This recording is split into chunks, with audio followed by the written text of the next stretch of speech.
Welcome back to SB Nation. New York Knicks point guard Jeremy Lin is now officially Houston Rockets point guard Jeremy Lin after the Knicks decided not to match the Rockets' very much back-ended contract offer.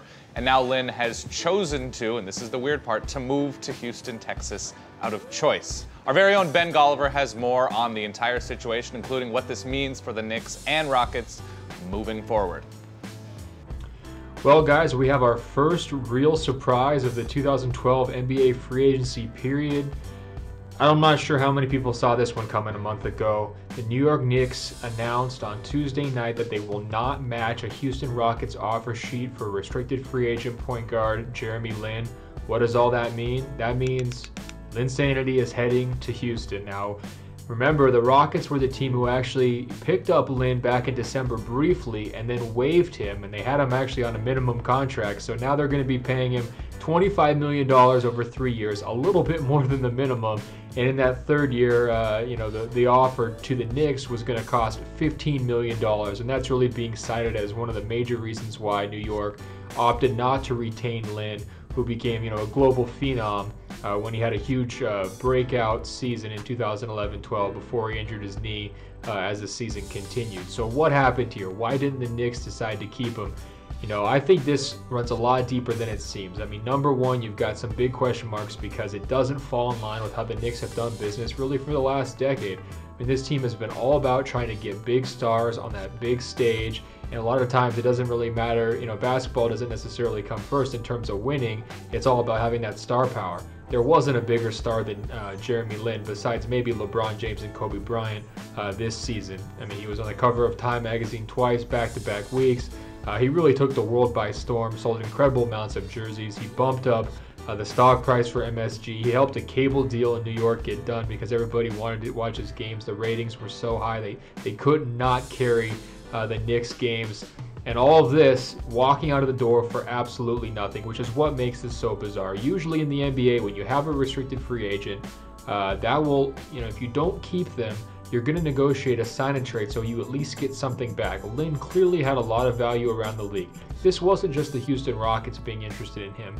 He was a guy who had been targeted by a number of teams. The Rockets just happened to be the one who were willing to pay the most for his services, and they were able to craft an offer that was just painful enough to be able to extract him. But for there not to be any sign and trade agreement involved with this, for just allow a player of this caliber and this star power to walk out the door, I mean, it's almost inexcusable, and you got to feel like something really happened in this negotiation that made owner James Dolan take this upon himself to make this kind of a decision. Because if you're Knicks management, you want to retain him. He's an asset. You've had to do all these creative maneuvers to get new players. You've had to make sign and trades for a Marcus Camby, a veteran center. You have to do a sign and trade for Raymond Felton to bring him in.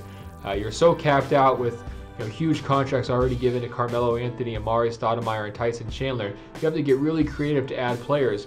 With Lin, you didn't really have to do much. All you had to do was cut the check. All you had to do was decide to retain him, and you would have been able to do that if you're New York. If you're management in New York, you certainly wanted to bring him back.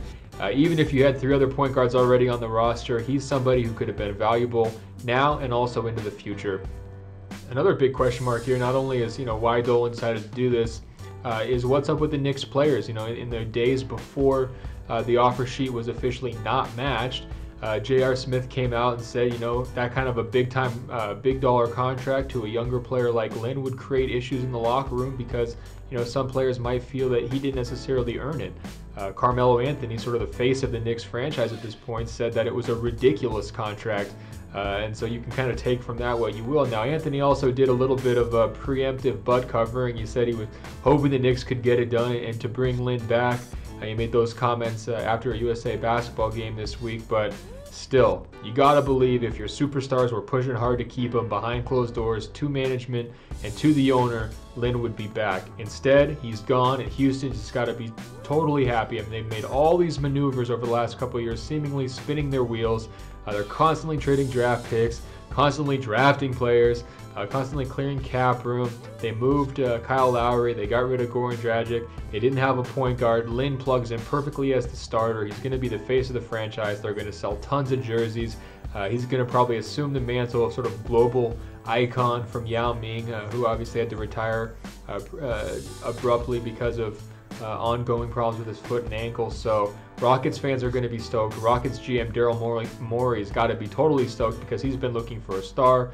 He's going to try to probably continue his pursuit of Dwight Howard, and now maybe Lin is part of the enticement package to try to get Howard to agree to re-sign with the Rockets, and maybe they can put together a deal there. So it really represents a new era for Houston, and it represents a ton of question marks for the Knicks, who are spending tons and tons and tons of money to bring in a lot of veteran players like Camby, like Felton, like Jason Kidd, who got into a little bit of a police drama in the last couple of days, and yet they weren't willing to shell out the dough for Jeremy Lin, who really brought the biggest excitement for the franchise probably in a decade.